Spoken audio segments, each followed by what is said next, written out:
know, because we've seen so much interesting stuff in this draft and we've moved on to a new patch.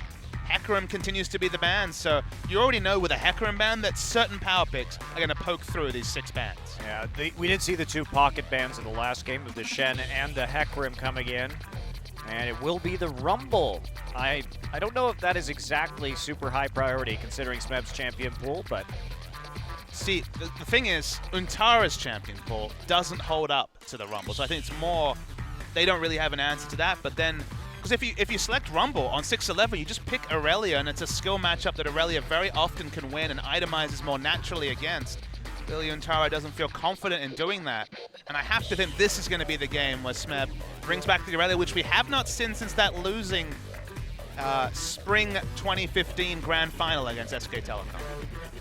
Indeed. So Kindred, the last bans, identical bans as the last game for the Tigers, which means that we're going to see, as you say, many of these power picks up again. CJ did ban Varus, Trundle, and Lucian on the red side in game number 1. Obviously, only one of those is going to be the selection here, and it's not even going to be that. It will be the Nidalee pickup. So now, ROX, do you take the Karma? Rek'Sai. Do you take the Rek'Sai, of course? I think Rek'Sai for Peanut makes a lot of sense. It was very instrumental in the previous game when full tank was a frontliner. They will have Smeb on a carry. Someone needs to be a tank. It's not going to be Gorilla on Alistar anymore, so Rek'Sai is the jungler du jour at the moment, so I think taking it in first pick is a very safe option. No Rise to reach for in the first pick. Can you see an argument for anything? The Karma is an outside choice, but wow, they're actually going to pivot to the Trundle first pick. That is a bit of a surprise. So here's what the Tigers are saying right now.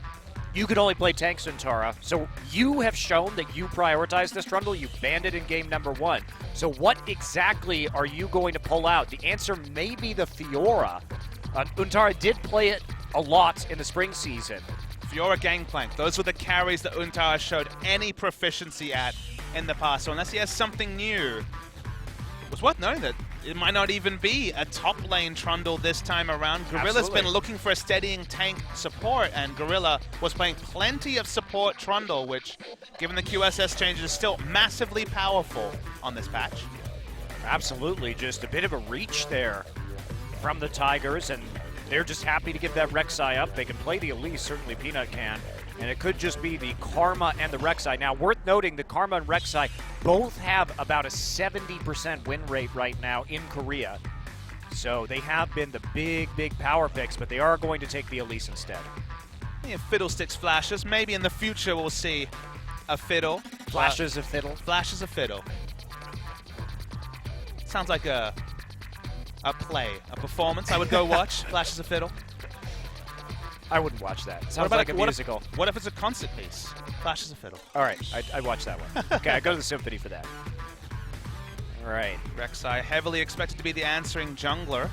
Haru did look very comfortable on that Elise in the last game. And again, I thought Haru had good performances in both of the games so far. I mean, it's kind of been night and day, his performance level today compared to the rest of the season. He's had decent games, but he's been top 2 performer on his team in some of the games today, which, with BDD and Kramer putting in good performances, is a pretty impressive thing to state. And if any team has played Jhin in the past, it is certainly ROX Tigers, and now we're going to see where Kramer will go with Jhin as a takeaway pick from ROX. Well, they were the ones banning the Lucian in both of the games so far. They obviously have a very high priority on that pick. BDD can return to the Azir, which fell all the way through the draft in game number 2. So the Lucian, not prioritized at all by the Tigers. Tigers have just been slowly picking away at CJ's champion pool the deeper we go into this series, not allowing them to pick the Hecarim or the Shen, and now just taking away the Trundle and the Jhin. So see how CJ can actually respond, because this series in particular is showing us a lot about how deep CJ can go. Now, they did play Varus Lucian very well against Longzhu, so this combination we've seen them play aggressively with early. I like it. But the thing is, they need a tank to be the frontliner for what is going to be a strong Siege and Poke duo, and they don't have access to a tank at full power. There is already a Trundle lock-in on the side of ROX, and if they do commit to the Nami pick, it will be Trundle top. See Kennen being hovered over. Always a treat to see Smeb play the Kennen.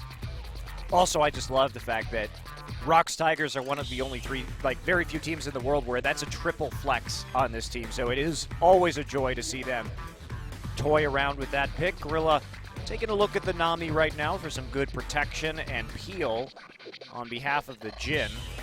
But Thresh may be coming back too. And certainly Thresh against the low mobility Jhin, a boon for getting him out of trouble. What will the mid lane pick be if we are to see a different support than the Nami come through? Crow looked excellent on LeBlanc throughout the entirety of spring season, as Gorilla for some reason takes his headset off, but they will look to lock it in. Yep, it is going to be the LeBlanc this game, so a LeBlanc return. Definitely an interesting matchup because with the range advantage that you often have on this Varus, once you get to the level 7 through 9, you poke away at the LeBlanc and there's limited itemization you can go to answer the physical damage poke, because you don't really want to itemize early Zonias into a Varus, but you may have to. So what is the solution to what is now known to be a top lane Trundle? That Cleaver Gnar certainly would be some people's answers. Marin would probably be reaching for that if this was SKT in 2015. Laning phase, very comfortable. Range versus melee matchup. You can go you can build a Black Cleaver quite confidently now that the item's power level is higher than it's been in the spring season. Is a pick that Untara played, but wasn't necessarily super convincing on in spring. Depending on his teleports too, he can set up plays for a possible great chain of corruption if he gets the Gnar ultimate. It's a bit of a solo diver. There will be some semblance of AP on the Elise, but they do commit to the Gnar. I like Gnar when he has a secondary tank to initiate, and you could argue that Elise may be that champion, but very squishy backline and a very fickle frontline because Gnar is only situationally a true tank. Yeah, and he's probably not going to itemize as a tank in this game, given the matchup into the Trundle. So we'll see how they can do. ROX Tigers, neither of these teams really built for team fighting at all. ROX has some great ways to make long-range picks with the combination of the LeBlanc and the Jhin. I just don't really know how the setup works for CJ. If you try to imagine the game being won for CJ outside of just crazy 5 kills in the early game or just a massive snowball in one of the lanes, CJ's setup with Gnar and Elise, their front line, seems pretty brittle to something like Prey opening up on the Jhin to look for a poke, or potentially even just the Trundle Pillar coming towards the backside of the lineup when they're trying to kite back. So even though they don't have the most options, I feel like ROX in many ways has the answer to what is a fairly brittle poke comp from CJ. I'm also just really worried about Untara because if he's itemizing damage, the LeBlanc is going to just absolutely wreck him on any kind of roams that he can do into the top lane. I think it has to be Black Cleaver into Hex Drinker into situational, because he needs at least the Hex Drinker, and that's often not enough. But then your Hex Drinker split pushing into a Trundle. Like, that's what I'm saying. The itemization is super rough here for the likes of CJ Entus, and it'll be a real test. If Untara can get way ahead, maybe they can make a 4-1 split work here, but that's about the only way. Well, we're going to get into game number 3, CJ versus ROX.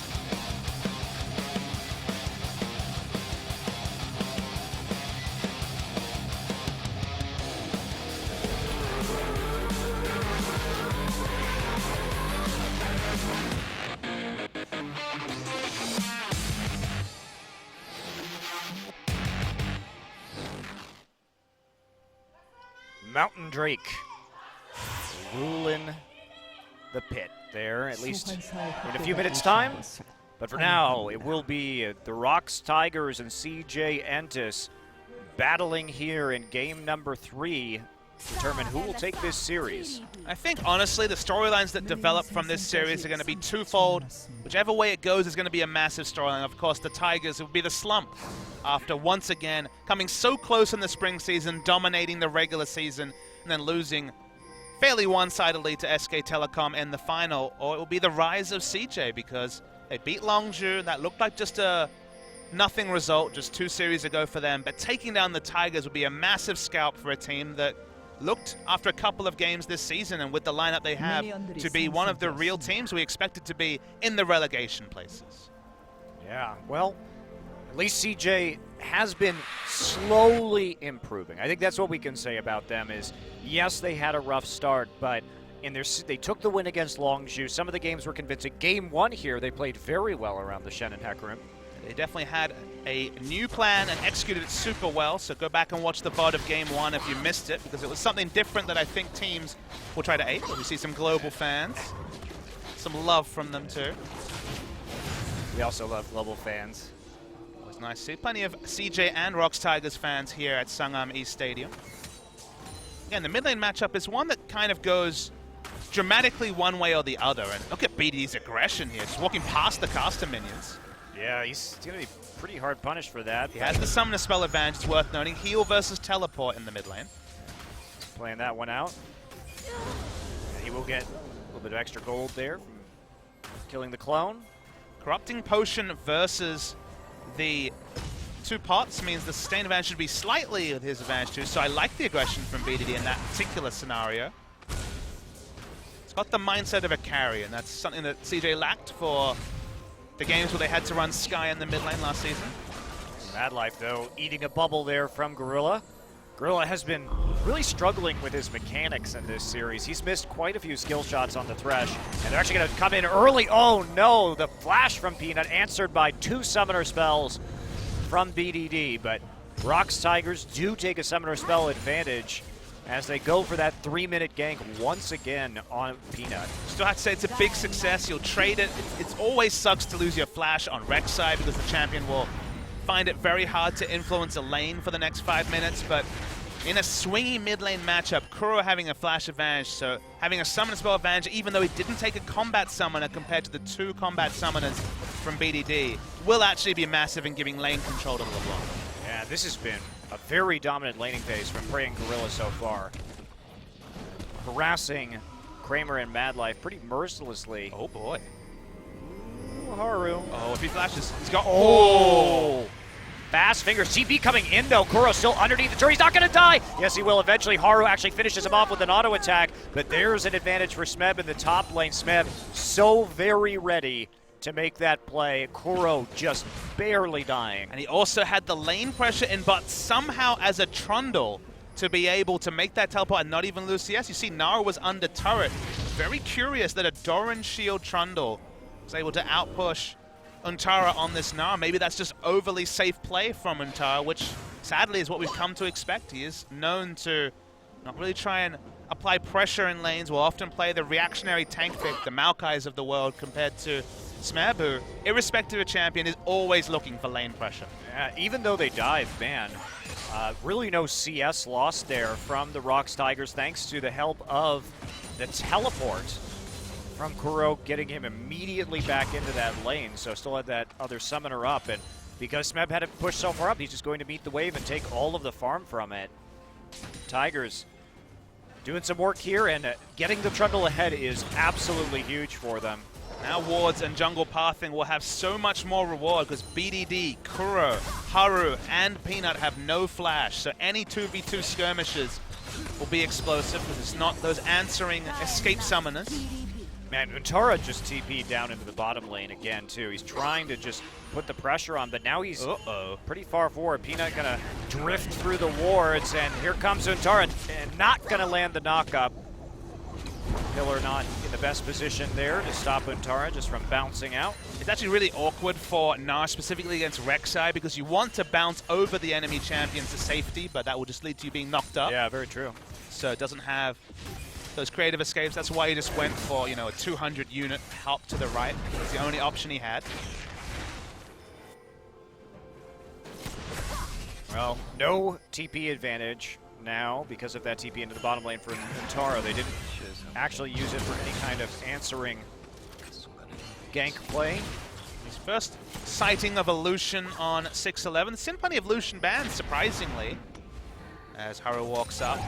So the Lucian, the big change is the range on his Q means that you can be a bit more aggressive where you're standing around the caster minions because you won't be clipped by the 1100 range of that Q anymore. Losing 200 units doesn't sound like a massive amount, but in reality, you just take a lot less trade damage from the Piercing Light, which also had its AD ratio nerfed. So in general, more forgiving a laning phase against the most oppressive laning AD carry of recent times. Yeah, doesn't change his power spike with the Youmu's and the Black Cleaver, though, so he's still going to hit like a truck. Especially this game where guess who's going to profit? Good old Varus in the mid lane.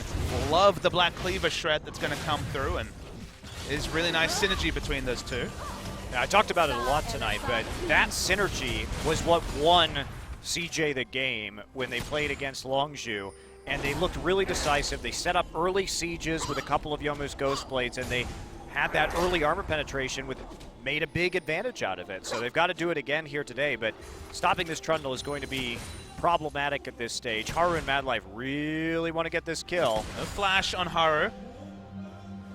Flash tether might have to open this. Nope, they're going to go for it anyway. Bubble onto Haru. Madlife looking for the tether, breaking to get under the turret. Does end up flashing on the other side of the tether. Very safe. Peanut comes to the mid lane. They're going to punish BDD. Heals back up, but that's it. And that is going to be a kill for Kuro. Sigil for the finisher. Flash available and basically comes straight after that summoner's available to get the kill. Very nice onto BDD, who had just here. Look at his flash timer. Literally 5 to 10 seconds away when that engagement starts.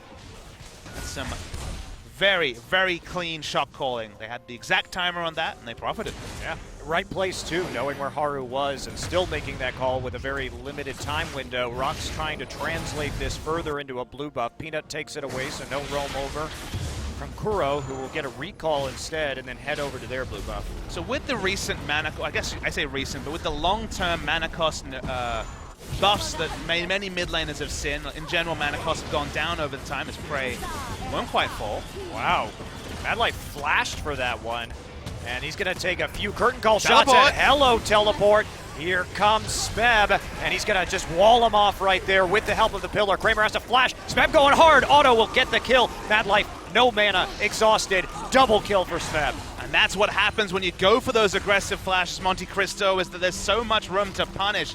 Once again, Smeb has exactly the right teleport timer. Untara still doesn't have his teleport from trying to teleport backlane to get pressure. And literally, the difference between these teleports is what is really contributing. The summoner spell usage difference between CJ and ROX has literally dictated the first 10 minutes. I mentioned that teleport from Untara because he could have just walked back into lane. There's no excuse for doing that. He was just getting super greedy to apply pressure, but he was always going to have that teleport window where Smeb had his up first again. He used it, didn't get anything, and to Peanut's credit, he was down there. Let's take a look at this one. You can't go for that aggressive engage if you're Malif. You understand why Kramer was level 6, but the answer is the teleport. And we talked about flash timing in the mid lane. BDD almost had it up. Teleport timer in this gank, the Untara almost had it up and almost translating into big gold. And guess who's picking it up? Good old Smeb. Yeah, absolute disaster here for the likes of CJ Entus. The picks are going to be super powerful now. If LeBlanc ever comes into this lane with Smeb, Peanut's not done. Double knock-up. TP coming back in. Here comes LeBlanc. Madlife very low, gets smashed by Smeb for his 4th kill. Kuro also here tags him with the sigil, does bounce back with the distortion as Untara arrives. But again, super greedy play from the dual lane of CJ Entus. And they had no summoner spells. They had no right making that. Yeah, this is CJ capitulating under the lights here in the 3rd game of the series. A big gold lead of 2,600, 10 minutes in. But again, the difference between the teams, there's many teams that aren't assertive where 10 to 20 second windows aren't translated into objectives. But the kills have been the main objective for CJ Entus, and they're racking up, again, almost exclusively on Smeb, who has a casually massive gold lead, despite the 9 CS hole he's in against Untara. Oh no, 9 CS. 4 kills turns out a little bit stronger than 9 CS. Gets smacked around into a wall right there, but he doesn't care as he just goes in onto a full HP. Untara does use the subjugate. Gorilla there to back him up in case Untara decided he wanted to take that fight.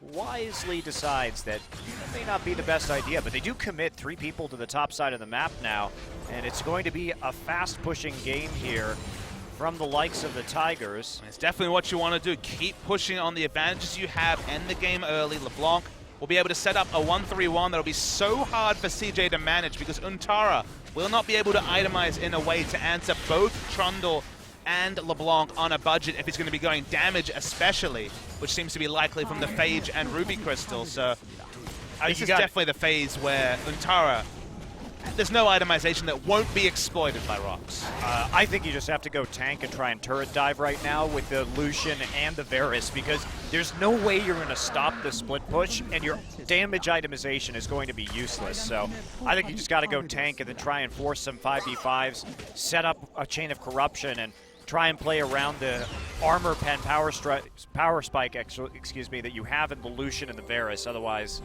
all is kind of lost. But with Gnar and then this Varus-Lucian duo, it's so execution-heavy. There's so many different things you have to consider as Rek'Sai's looking for a flank. And there, Bad Life going to get rooted in the end. Tidal Wave going to roll on through. Curtain Call takes 1, 2, and 3, and 4 right onto BDD. BDD forces the flash after getting hit by that final shot. Mid lane turret will stand for the ROX Tigers as they bounce back. But yeah, the coordination between, as you said, BDD and Kramer was there on this duo, but when you add in having to have the Nava at the right part, the situational tank looking for turret dives, double teleport, meaning there's a lot of reactionary options for ROX Tigers, I think the trivialization of Untara, self-inflicted at the start of this game, is only going to be amplified by the item hole he finds himself in compared to Smeb. Yeah. Gotta agree. Wrong pick and wrong use of teleport. No real answers here for CJ. 1,000 gold plus already. Yeah. And as we talk about this, at least CJ got the Mountain Drake. We didn't touch on that. That actually is important to their composition with the Varus and the Lucian together. So there's a very small chance that that might help turn this game around with some proper sieging, but it's a long shot. I mean, the proper sieging is going to come early in the game because ROX will continue to accelerate the pace, rotate people to take the standing gold of turrets and try to ensure that there's never a time 25 minutes in where power spikes are hit by Kramer as Smab's looking for a fight again. Well, he does have the Rift Herald buff too, which sort of adds insult to injury to Untara. Yeah, he's going to get some of those hyper procs off, but not really too helpful. This isn't the carry Smeb I expected, but I accept it nonetheless. I accept it. We all accept you, Smeb. We love you. Wonderful top laner. The Fizz, though. Oh, boy. Hey, he's moved beyond that now. He's evolved to Trundle duties. It's right. And now Fizz has been heavily hit with the Nerf bat, so on 6.11. Yeah, 6.12 actually. So. Oh, 6.12, yes. I think both patches actually from memory, but 6.12 I think yeah, the big ones come through. 6.12. This is why I shouldn't read patch notes before the matches, because I read those today and I almost never do that. But yes, I was looking at those Fizz changes. I was like, oh, goodbye, sweet Fizz. I mean, even mid lane Fizz having 2 seconds extra cooldown on Faithful Trickster is massive for the windows to counterplay between Zonias and that Playful Trickster. But that's of course a discussion for a future patch. We can talk about it now. Nothing. We can talk about whatever we want right now because we're in control, Papa Smithy. Well, CJ Entus also definitely not in control. They're kind of at the whim of Smeb and ROX Tigers. They wanted to play this comp from ahead, but people drafting comps that are conditional against teams like SKT especially, but increasingly the ROX Tigers playing themselves into form as BDD. Well, miss on the chains, but here comes the tidal wave. Gets the knockup onto Haru. Kuro going hard. BDD's Hex Drinker will not save him. And there's Haru popping over with the repel, but the finisher, Prey Seeker, after we see Prey seek prey of his own with the root. And that's going to be a mid lane turret. Smoothly navigated there with your play-by-play Monte Cristo, and ROX going to keep going. And there's another root actually bubbled. The chain CC's not going to stop. Prey will flash forward to help finish the kill. Lucian on the run, Smeb on the flank, subjugate onto the Lucian. Not sure that's really going to help, but it will zone him out enough to take the tier 2 turret as ROX just bulldozes down the mid lane. As I alluded to before, accelerating the pace really helps. There's no time to hit the item spikes and then set up, because by the time they hit both those things, it will be so far in the hole in terms of gold. There's just no way to go. Once you open up with the Jhin ultimate, there's this massive zone that forces the aggressive flash from BDD, who gets a lot of trade damage, but just can't do it quite against the passive. Haru falls as well, and 2 turrets, multiple kills. It's all stacking up for the ROX Tigers. Yeah, keeps going too. Smeb just runs through the jungle after pushing up his wave, seeing what else they can get. Mad Life rooted by the chains, and that gets him caught out by Jhin straight into a bubble. Gorilla hitting a lot of skill shots right there, looking much better in this game than he has in the previous 2. Nami certainly seems to be the pick for him. Untara still is not to complete a full item at 16 minutes. Titanic Hydra and Ninja Tabi, the completions for Smeb. First sighting of the Ninja Tabi. So a slight buff on patch 6.11. Now 2% less damage from auto attacks. Was always a really big pickup against the Gnar, because so much of his damage is related to his auto attacks. And it's just the item timing. So we're thinking of the 2-item Lucian specifically, and then the Mana Moon into Muramana on the Varus. By the time that comes in, Jin's already well on the way to a 2nd item. Kuro, if he gets to pick up Zonia's, actually will have to be a 3rd item. It's probably just going to be something like the Luden's Echo from the LeBlanc for even more burst. It's going to be 2.5 items versus 2 items, and that's where, unfortunately, CJ may have already missed the timing they clearly drafted for. Yeah, just no armor pen either on the side of the Varus. So, rough stuff. Magic resist with that Maw Malmortius more of the priority here. I mean, 10 armor pen from the Dirk that builds into it, but it's clearly not what they're going for. If this is a game where Black Cleaver Gnar, more Malmortius, and just some more armor pen on the side of Varus, and again, a very fast 2nd item Black Cleaver at 20-21 minutes, CJ can certainly win in that scenario, but that scenario is already passed, and it's definitely going to be slow item timings compared to accelerated ones, and it's going to be the 4th turret of the game to ROX Tigers. Relentless pressure from ROX coming in. And what does Gnar do from behind Monte Cristo? That's kind of one of the reasons he's fallen away, is that when he could wail away on many melee top laners, was very powerful. But in a scenario like this, just now finishing the Frozen Mallet, which is the 1st item choice, not really the tank stats he needs. Was always a decent choice on Gnar because he gets resists from his ultimate. May not get to pop his ult though. Credit to the Tigers though. We didn't know about this top lane Trundle, but they seem to have a very good grasp over Untara's champion pool, and there is just nothing left. Defense here onto the blue buff mounted by CJ Entus, but they have to walk into this curtain call. Peanut is hit by the Chain of Corruption, but he does get through the tunnel. They kite up very smartly. Gnar gets nothing from the double. Of course, doesn't have the home guard buff, only had 50% rage that now starts to go away. They also take the top lane turret. Now, I mean, really, they can keep going right here. The ROX Tigers can if they want to, considering there's so much of an investment onto this Mountain Drake by the likes of CJ Entus. He's getting low. Peanut going to come in, try and smite it away. Gets it, too. Salt in the wound here for CJ Entus, and now here comes the TPs on the side of the ROX Tigers. Flash up onto Kramer there with the knockup. Untara doing what he can on Prey. BDD looks like he may be able to get this kill. Peanut has to double back right now. They want to finish off Gorilla. Piercing arrow does miss. Flash forward, double kill for Untara. Gets him back in this game. And look at all the flashing red bars on CJ Entus. Still no kills. Finally, Kuro will help secure one. But that is a poor trade there for the ROX Tigers, who could have just kept pushing in that situation. Yeah, they eventually committed to fight, and it didn't help them out. 2 kills for 1, no other objective. And crucially, Tigers, Peanut picks up the dragon without even having to smite it, just from the AoE from an auto attack and the Q. 2nd Mountain Drake and a teamfight victory, and CJ would have had a narrow window, but while the window isn't closed, it's certainly ajar from the perspective of CJ. Slightly ajar, just a little bit of breeze coming through, that's about Exactly. it. It's about to slam. You're looking at it and you're like, I feel a breeze, but it looks closed. Weird. Take a look at this. Peanut just waltzing in. Early smite, and then, yep, just auto attacks it. Well, Peanut decided not to use the smite right there. And TPs, his first knockup onto Kramer was good, but he somehow manages to actually escape this The Untara actual play onto the wall was actually massive in this case. He didn't even stack his CC. Had the W left, Prey was chain CC'd for a good 3 seconds. They have to flash to get the finalized kill, and it ends up just being a 2 for 1, but better than expected for CJ Entus. Pretty big commitment there too, and they did, Prey and Gorilla did just walk into the choke point against the Gnar in Mega Gnar form, so sloppy positioning. Tara's stunned up. And here comes the curtain call. He's trapped against that pillar, and that is not going to be it. He escapes. Smeb checked his auto attack, looked like there, didn't want to commit through that choke point, so Untara gets away with one this time. Brayseeker. Is it 73 health? It probably would have been the kill with just a simple long-range Brayseeker. CJ camping their red buff, realizing there are no free lunches when you're this far behind, and the ROX Tigers are in a good spot to take down the series. It's been a uphill battle for them because CJ did play extremely well in Game 1, but it does feel a bit like when Samsung was having their big victories last season.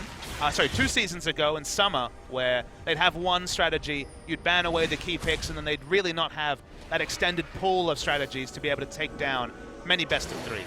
They're going to go for this one. Nope, just clearing out the ward in the pit.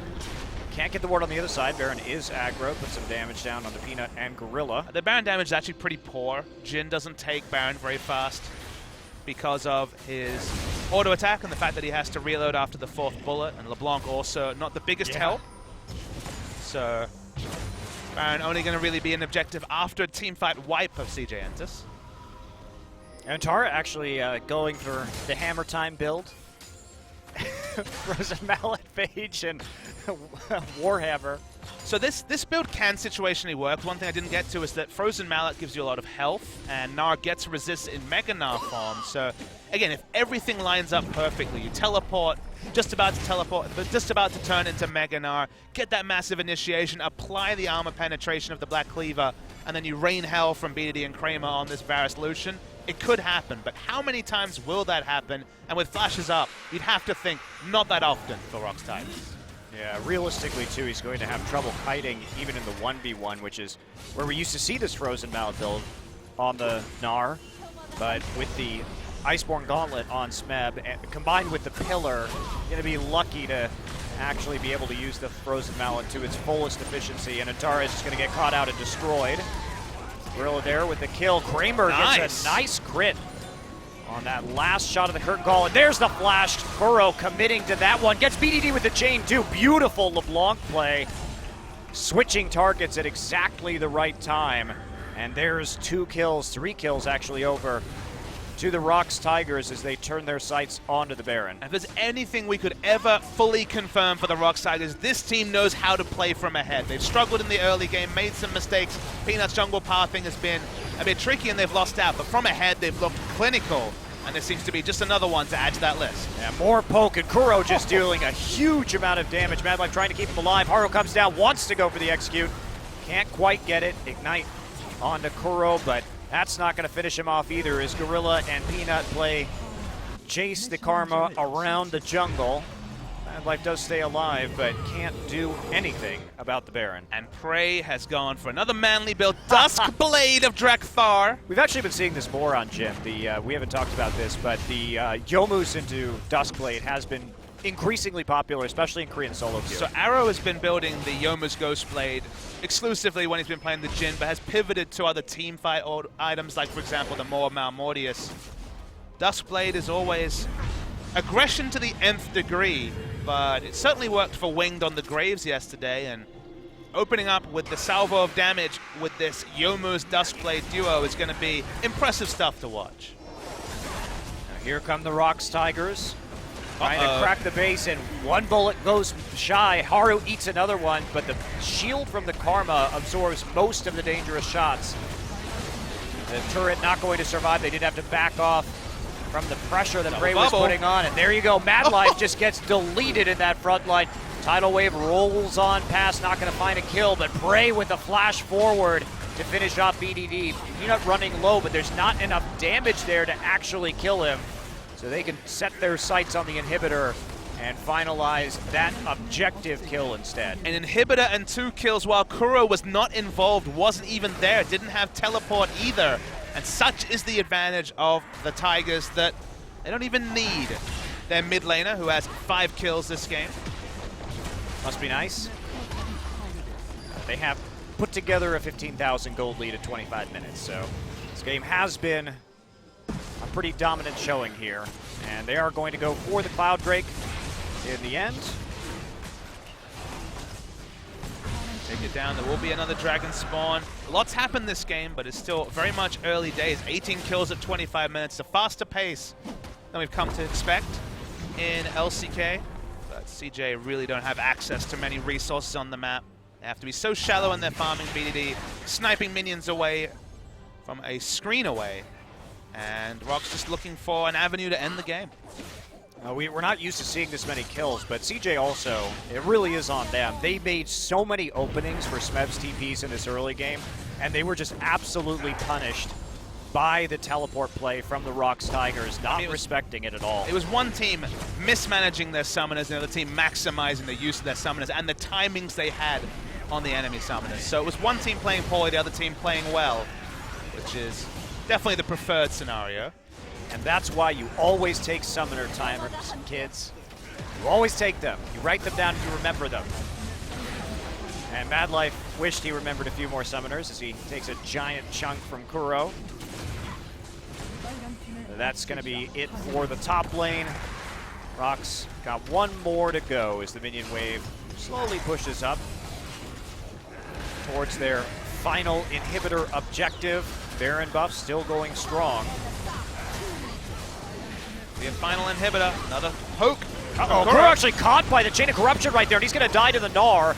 But we see Peanut already in the mix. Meb just hammering away with his clubs, and he'll be clubbing 3 people to death for that triple kill.